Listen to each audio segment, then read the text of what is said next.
Dear students, welcome to Amrit Senior Secondary School.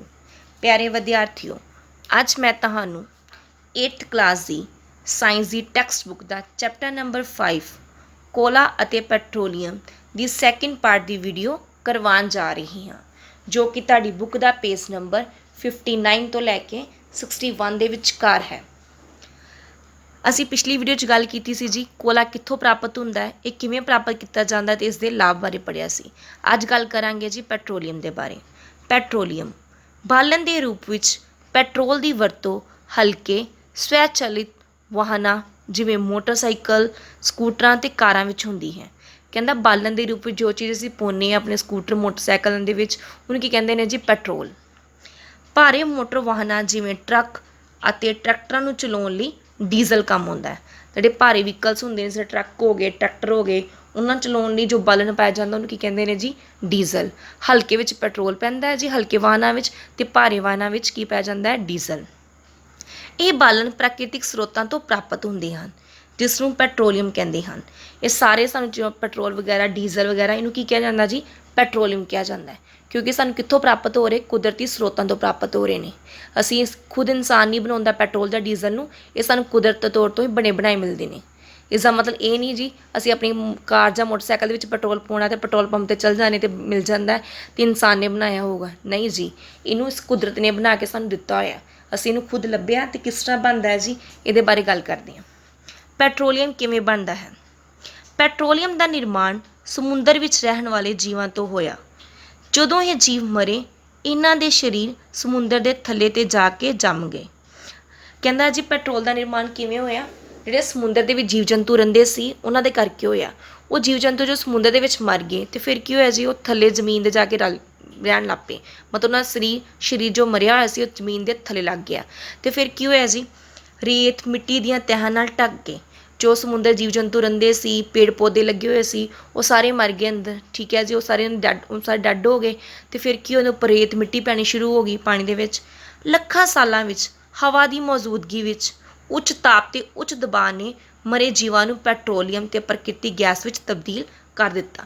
ਫਿਰ ਲੱਖਾਂ ਹੀ ਸਾਲਾਂ ਲੱਗੇ, 1-2-3 ਸਾਲ 'ਚ ਪੈਟਰੋਲ ਬਣ ਕੇ ਤਿਆਰ ਨਹੀਂ ਹੁੰਦਾ, ਫਿਰ ਲੱਖਾਂ ਹੀ ਸਾਲਾਂ ਲੱਗੇ ਉਸ ਸਮੁੰਦਰ ਨੂੰ ਸੁੱਕਣ 'ਤੇ। ਠੀਕ ਹੈ ਜੀ, ਕਿਉਂਕਿ ਉਹਦੇ ਉੱਪਰ ਰੇਤ ਮਿੱਟੀ ਵਗੈਰਾ ਸਾਰਾ ਕੁਝ ਪੈ ਚੁੱਕਿਆ ਸੀ, ਅਤੇ ਹਵਾ ਦੀ ਮੌਜੂਦਗੀ ਵੀ ਵਾਤਾਵਰਨ ਦੇ ਵਿੱਚ, ਗਰਮੀ ਬਹੁਤ ਸੀ, ਦਬਾਅ ਬੜਾ ਸੀ, ਅਤੇ ਉਹਦੇ ਨਾਲ ਕੀ ਹੋਇਆ ਜੀ? ਮਰੇ ਜੀਵ ਕਿਹਦੇ ਵਿੱਚ ਕਨਵਰਟ ਹੋ ਗਏ? ਪੈਟਰੋਲੀਅਮ ਅਤੇ ਪ੍ਰਕਿਰਤਿਕ ਗੈਸ ਦੇ ਵਿੱਚ ਉਹ ਤਬਦੀਲ ਹੋ ਗਏ। ਤੁਹਾਡੀ ਬੁੱਕ ਦੇ ਵਿੱਚ ਡਾਇਗਰਾਮ ਦਿੱਤੀ ਗਈ ਹੈ ਜੀ, ਤਾਂ ਡਾਇਗਰਾਮ ਵੱਲ ਧਿਆਨ ਦਿੰਦੇ ਹਾਂ। ਦੇਖੋ ਇਹ ਤੁਹਾਨੂੰ ਕੀ ਨਜ਼ਰ ਆ ਰਿਹਾ? ਵੇਖੋ ਜੀ, ਕੀ ਸੀ ਜੀ? ਇਹ ਸਾਰਾ ਸਮੁੰਦਰ ਸੀ, ਇਹਦੇ ਅੰਦਰ ਜੀਵ ਜੰਤੂ ਰਹਿੰਦੇ ਸੀ। ਠੀਕ ਹੈ, ਪੇੜ ਪੌਦੇ ਵਗੈਰਾ ਲੱਗੇ ਹੋਏ ਸੀ, ਉਹ ਕੀ ਹੋ ਗਏ ਜੀ? ਮਰ ਗਏ। ਜਦੋਂ ਮਰਨ ਦੇ ਨਾਲ ਕਿੱਥੇ ਜਾ ਕੇ ਰਹਿਣ ਲੱਗ ਪਏ? ਜ਼ਮੀਨ ਦੇ ਥੱਲੇ। ਜ਼ਮੀਨ ਦੇ ਉੱਪਰ ਜਾ ਕੇ ਉਹ, ਕਿਉਂਕਿ ਮਰ ਚੁੱਕੇ ਸੀ, ਡੈੱਡ ਬੋਡੀ ਵਗੈਰਾ ਕਿੱਥੇ ਜਾਂਦੀਆਂ ਨੇ? ਜ਼ਮੀਨ ਦੇ ਉੱਪਰ ਲੇਟ ਗਈਆਂ, ਉੱਪਰ ਬਾਕੀ ਸਾਰਾ ਕੀ ਸੀ ਜੀ? ਪਾਣੀ। ਜਦੋਂ ਇਹਨਾਂ ਜੀਵ ਜੰਤੂ ਮਰੇ ਹੋਏ ਜੀਵ ਜੰਤੂਆਂ ਦੇ ਉੱਪਰ ਮਿੱਟੀ ਰੇਤਾ ਵਗੈਰਾ ਪੈਣਾ ਸ਼ੁਰੂ ਹੋ ਗਈ, ਅਤੇ ਕੀ ਹੋ ਗਿਆ ਜੀ?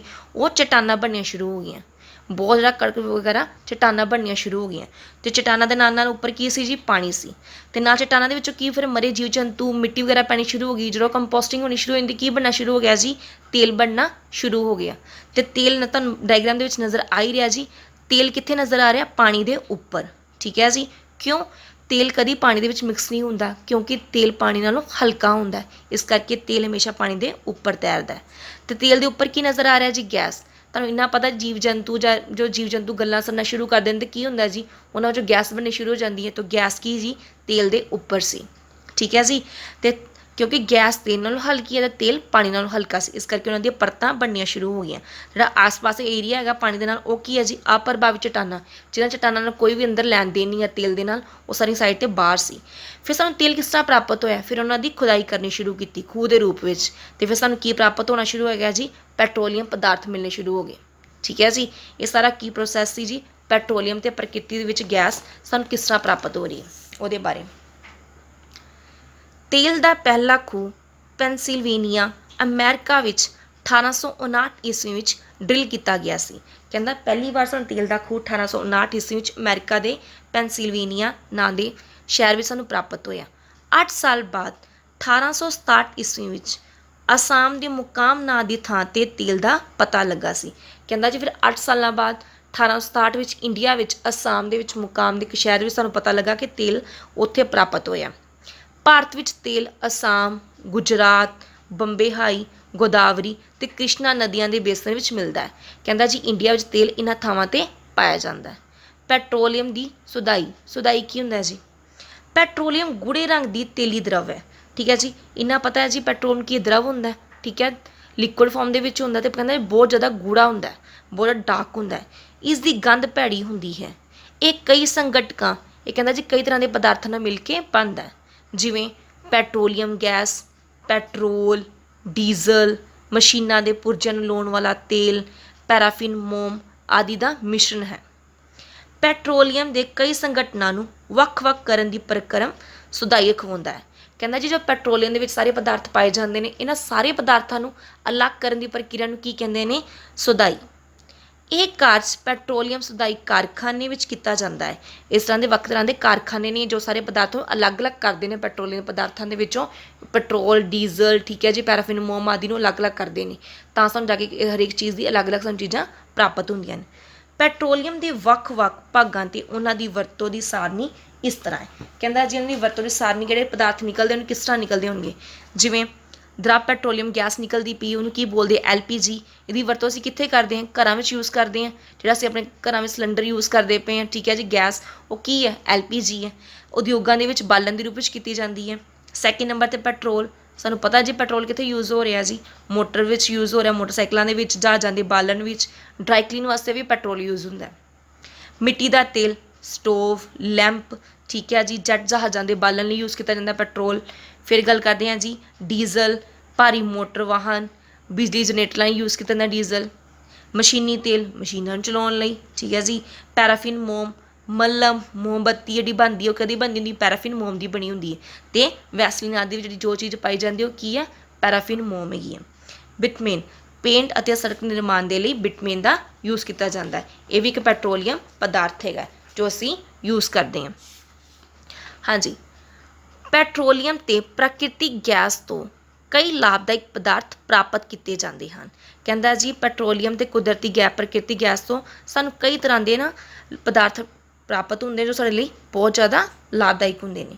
ਇਸ ਨੂੰ ਪੈਟਰੋ ਰਸਾਇਣ ਕਹਿੰਦੇ ਹਨ। ਇਹਨਾਂ ਨੂੰ ਕੀ ਕਿਹਾ ਜਾਂਦਾ ਹੈ ਜੀ? ਪੈਟਰੋ ਰਸਾਇਣ। ਇਹਨਾਂ ਦੀ ਵਰਤੋਂ ਡਿਟਰਜੈਂਟਸ, ਸੰਸ਼ਲਿਸ਼ਟ ਰੇਸ਼ੇ, ਠੀਕ ਹੈ ਜੀ, ਰੇਸ਼ੇ ਕਿਹੜੇ ਨੇ? ਪੋਲੀਸਟਰ ਹੋ ਗਿਆ, ਨਾਈਲੋਨ ਹੋ ਗਿਆ, ਐਕ੍ਰੀਲਿਕ ਆਦਿ ਹੋ ਗਏ, ਪੋਲੀਥੀਨ ਤੇ ਹੋਰ ਮਾਨਵ ਨਿਰਮਿਤ ਪਲਾਸਟਿਕ ਆਦਿ ਦੇ ਉਦਯੋਗ ਨਿਰਮਾਣ ਵਿੱਚ ਕੀਤਾ ਜਾਂਦਾ ਹੈ। ਪੈਟਰੋਲੀਅਮ ਦਾ ਜੋ ਸਾਨੂੰ ਪਦਾਰਥ ਯੂਜ਼ ਕੀਤੇ ਜਾਂਦੇ ਨੇ, ਠੀਕ ਹੈ ਜੀ, ਇਹਨਾਂ ਵੱਖ-ਵੱਖ ਖੇਤਰਾਂ 'ਚ ਇਹਨਾਂ ਨੂੰ ਯੂਜ਼ ਕਰਦੇ ਹਾਂ। ਪ੍ਰਾਕ੍ਰਿਤਿਕ ਗੈਸ ਤੋਂ ਪ੍ਰਾਪਤ ਹਾਈਡਰੋਜਨ ਗੈਸ ਦੀ ਵਰਤੋਂ ਖਾਦਾਂ ਨੂੰ ਬਣਾਉਣ ਲਈ ਕੀਤੀ ਜਾਂਦੀ ਹੈ। ਪ੍ਰਾਕ੍ਰਿਤਿਕ ਗੈਸ ਤੋਂ ਸਾਨੂੰ ਕਿਹੜੀ ਗੈਸ ਪ੍ਰਾਪਤ ਹੋ ਰਹੀ ਹੈ ਜੀ? ਹਾਈਡਰੋਜਨ ਗੈਸ, ਜਿਹਦੀ ਵਰਤੋਂ ਅਸੀਂ ਆਪਣੀ ਖਾਦ ਵਗੈਰਾ ਜਿਸ ਖੇਤਾਂ 'ਚ ਖਾਦਾਂ ਪਾਉਂਦੇ ਹਾਂ ਉਹਨਾਂ ਵਿੱਚ ਕਰਦੇ ਹਾਂ। ਜ਼ਿਆਦਾ ਵਪਾਰਿਕ ਮਹੱਤਤਾ ਦੇ ਕਾਰਨ ਪੈਟਰੋਲੀਅਮ ਨੂੰ ਕਾਲਾ ਸੋਨਾ, ਬਲੈਕ ਗੋਲਡ ਵੀ ਕਹਿੰਦੇ ਨੇ, ਕਿਉਂਕਿ ਸਾਨੂੰ ਪਤਾ ਲੱਗ ਗਿਆ ਜੀ ਪੈਟਰੋਲੀਅਮ ਹਰੇਕ ਥਾਂ 'ਤੇ ਯੂਜ਼ ਹੋ ਰਿਹਾ, ਠੀਕ ਹੈ ਜੀ। ਹੁਣ ਅਸੀਂ ਗੱਲ ਕੀਤੀ ਅਲੱਗ-ਅਲੱਗ ਖੇਤਰਾਂ 'ਚ ਯੂਜ਼ ਕੀਤਾ ਜਾ ਰਿਹਾ, ਇੰਨੀ ਜ਼ਿਆਦਾ ਯੂਜ਼ ਕਰਨ ਦੇ ਕਰਕੇ ਇਹਨੂੰ ਕੀ ਕਹਿੰਦੇ ਨੇ ਜੀ? ਬਲੈਕ ਗੋਲਡ, ਕਾਲਾ ਸੋਨਾ ਕਿਹਾ ਜਾਂਦਾ ਹੈ ਪੈਟਰੋਲੀਅਮ ਪਦਾਰਥਾਂ ਨੂੰ। ਪ੍ਰਾਕ੍ਰਿਤਿਕ ਗੈਸ।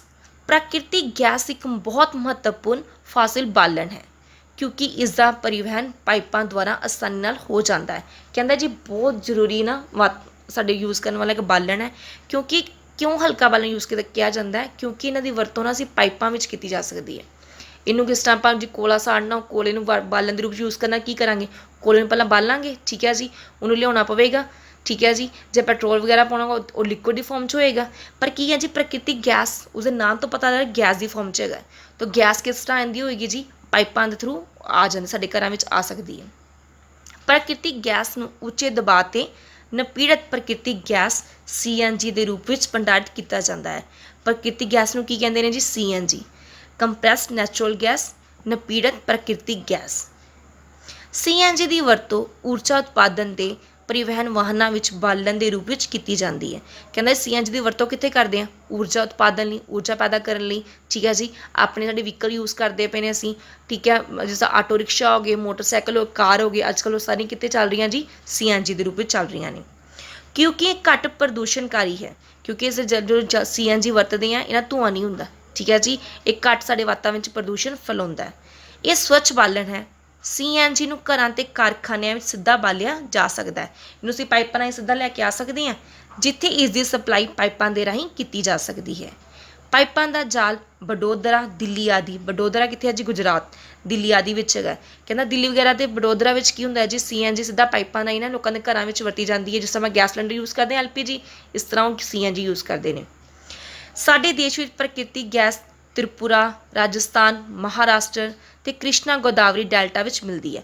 ਪ੍ਰਕਿਰਤਿਕ ਗੈਸ ਸਾਨੂੰ ਇਹਨਾਂ ਸਾਰੇ ਖੇਤਰਾਂ ਵਿੱਚ ਪ੍ਰਾਪਤ ਹੁੰਦੀ ਹੈ। ਜਿਵੇਂ ਤ੍ਰਿਪੁਰਾ ਹੋ ਗਿਆ, ਰਾਜਸਥਾਨ ਹੋ ਗਿਆ, ਮਹਾਰਾਸ਼ਟਰ, ਕ੍ਰਿਸ਼ਨਾ ਗੋਦਾਵਰੀ ਡੈਲਟਾ ਦੇ ਵਿੱਚ ਪਾਈ ਜਾਂਦੀ ਹੈ।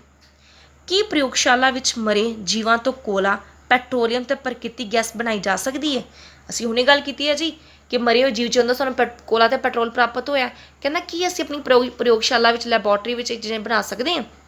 ਨਹੀਂ, ਇਹਨਾਂ ਦਾ ਬਣਨਾ ਇੱਕ ਬਹੁਤ ਹੀ ਮੀਪ ਕਿਰਿਆ ਹੈ ਅਤੇ ਵਾਹਨਾਂ ਦੇ ਬਣਨ ਲਈ ਅਵਸਥਾਵਾਂ ਪ੍ਰਯੋਗਸ਼ਾਲਾ ਵਿੱਚ ਪੈਦਾ ਨਹੀਂ ਕੀਤੀਆਂ ਜਾ ਸਕਦੀਆਂ। ਕਹਿੰਦਾ ਜੀ ਨਹੀਂ, ਕਿਉਂਕਿ ਅਸੀਂ ਉਹਨੇ ਕੀਤੀ ਸੀ ਜੀ ਕਿ ਹਾਂ ਪ੍ਰਾਪਤ ਸਾਨੂੰ ਕੋਲਾ ਅਤੇ ਪੈਟਰੋਲੀਅਮ ਮਰੇ ਹੋਏ ਜੀਵ ਜੰਤੂਆਂ ਤੋਂ ਹੁੰਦਾ ਹੈ, ਪਰ ਇਹਨੂੰ ਬਣਨ ਲਈ ਕਈ ਸਾਲ ਲੱਗਦੇ ਨੇ, ਲੱਖਾਂ ਸਾਲ ਲੱਗਦੇ ਨੇ। ਹੌਲੀ ਹੌਲੀ ਪ੍ਰਕਿਰਿਆ, ਧੀਮੀ ਪ੍ਰਕਿਰਿਆ, ਅਤੇ ਇਸ ਨੂੰ ਅਸੀਂ ਆਪਣੀ ਪ੍ਰਯੋਗਸ਼ਾਲਾ ਵਿੱਚ ਨਹੀਂ ਬਣਾ ਸਕਦੇ। ਨਾ ਹੀ ਉਹਨਾਂ ਦਾ ਉਸ ਤਰ੍ਹਾਂ ਟੈਂਪਰੇਚਰ ਹੋਏਗਾ ਜੋ ਉਹਨਾਂ ਚੀਜ਼ ਚਾਹੀਦੀਆਂ ਜ਼ਰੂਰੀ, ਠੀਕ ਹੈ, ਵਾਤਾਵਰਨ ਦੇ ਵਿੱਚ, ਠੀਕ ਹੈ, ਉਹ ਸਾਰੀ ਚੀਜ਼ਾਂ ਸਾਨੂੰ ਉੱਥੇ ਪ੍ਰਾਪਤ ਨਹੀਂ ਹੋ ਸਕਦੀਆਂ। ਕੁਝ ਪ੍ਰਾਕ੍ਰਿਤਿਕ ਸਾਧਨ ਸੀਮਤ ਹਨ। ਅਸੀਂ ਪਹਿਲਾਂ ਹੀ ਪੜ੍ਹਿਆ ਸੀ ਜੀ ਸਟਾਰਟਿੰਗ ਦੇ ਵਿੱਚ ਹੀ, ਚੈਪਟਰ ਸਟਾਰਟਿੰਗ ਦੇ ਵਿੱਚ ਪਹਿਲੀ ਵੀਡੀਓ 'ਚ ਦੱਸਿਆ ਸੀ ਕਿ ਜਿੰਨੇ ਪ੍ਰਾਕ੍ਰਿਤਿਕ ਸਾਧਨ ਨੇ ਸਾਰੇ ਸੀਮਤ ਨੇ। ਕੁਝ ਪ੍ਰਾਕ੍ਰਿਤਿਕ ਸਾਧਨ ਜਿਵੇਂ ਫੋਸਿਲ ਬਾਲਣ, ਜੰਗਲ, ਖਣਿਜ ਆਦਿ ਖਤਮ ਹੋਣ ਵਾਲੇ ਹਨ। ਜਿਹੜੇ ਖਤਮ ਹੋਣ ਵਾਲੇ ਜੀਵ ਜੰਤੂ ਨੇ ਉਹ ਸਾਰੇ ਸੀਮਿਤ ਹੁੰਦੇ ਨੇ। ਕਹਿੰਦਾ ਜੀ ਸਾਰੇ ਖਤਮ ਹੋ ਸਕਦੇ ਨੇ। ਤੁਸੀਂ ਜਾਣਦੇ ਹੋ ਕਿ ਕੋਲਾ ਅਤੇ ਪੈਟਰੋਲੀਅਮ ਫੋਸਿਲ ਬਾਲਣ ਹਨ। ਇਹ ਵੀ ਫੋਸਿਲ ਬਾਲਣ ਹੈ ਜੀ, ਇਹ ਵੀ ਜਲਦੀ ਖਤਮ ਹੋ ਸਕਦੇ ਨੇ। ਇਹਨਾਂ ਦੇ ਬਣਨ ਵਿੱਚ ਲੱਖਾਂ ਵਰ੍ਹੇ ਲੱਗ ਜਾਂਦੇ ਨੇ ਅਤੇ ਕਈ ਮਰੇ ਹੋਏ ਜੀਵਾਂ ਦੀ ਲੋੜ ਹੁੰਦੀ ਹੈ।